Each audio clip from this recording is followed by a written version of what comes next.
से? आखिरकार क्यों उनकी दवाइयों को झूठा बताया जा रहा है? चलिए जानते हैं इस खबर की पूरी बात। 10 जुलाई को पतंजलि ने एक विज्ञापन मीडिया के लिए जारी किया था, जो कि बड़े-बड़े अखबारों में जारी हुआ था। उन्होंने उसमें बताया था कि उन्होंने इस विज्ञापन में एलोपैथिक पर गलत अफवाह उड़ाई और एलोपैथिक पर सवाल भी उठाए। उन्होंने कहा कि हमारी दवाइयां ज्यादा बेहतर है उनसे। इसके खिलाफ 17 अगस्त 2023 को आईएमए यानी कि इंडिया मेडिकल एसोसिएशन ने सुप्रीम कोर्ट में केस किया। आईएमए ने कोर्ट में कहा कि पतंजलि ने कोविड वैक्सीन और एलोपैथिक को गलत बताया और अपनी दवाइयों का सही होने का झूठा दावा किया। इसके बाद 21 नवंबर 2023 की सुनवाई में जस्टिस अमानुल्लाह ने खुद अखबार लेकर कोर्ट में पतंजलि के रामदेव बाबा से पूछा कि आखिरकार कैसे आपकी दवाइयां है बेहतर।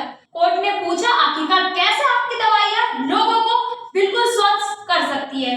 कोर्ट के सख्त आदेश के बाद रामदेव बाबा ने और बालकृष्ण ने कोर्ट से माफी मांगी, तो कोर्ट ने उन्हें माफीनामा देने को कहा। 2 अप्रैल को माफीनामा दिया। माफीनामा को लेकिन कोर्ट ने खारिज कर दिया, क्योंकि कोर्ट ने कहा कि आपका ये माफीनामा सही नहीं है, आप मन से ये चीज नहीं कह रहे हो। उसके बाद 9 अप्रैल को दूसरा माफीनामा दिया, जिसकी सुनवाई 10 अप्रैल को हुई और वो माफीनामा भी खारिज कर दिया गया।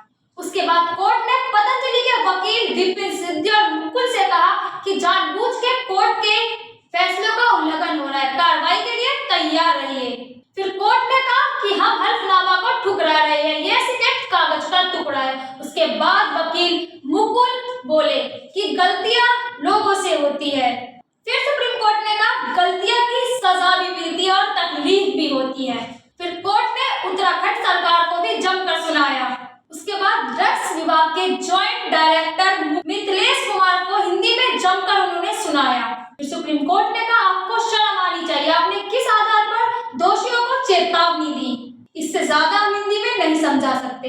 या फिर ये मान लिया जाए कि आपकी भी इसमें मिली भगत थी, क्यों ना आपके खिलाफ भी कार्रवाई करवाई जाए। इसके बाद जज कोहली ने मोदी सरकार पर भी सख्ती दिखाई। उनके केंद्र सरकार पर टिप्पणी करते हुए कहा कि जानबूझकर इस मामले में पर्दा डाला जा रहा है। आपके अधिकारियों ने इस मामले पर कुछ नहीं कहा। इस मामले की अगली सुनवाई 16 अप्रैल को होगी, लेकिन कोर्ट की बातों से यह साबित होता है कि उनका माफीनामा अब स्वीकार नहीं किया जाएगा और रामदेव बाबा को सजा भी मिल सकती है। रामदेव ने यह भी कहा कि वो सार्वजनिक माफी मांगने के लिए तैयार है, पर सुप्रीम कोर्ट ने इनकार कर दिया।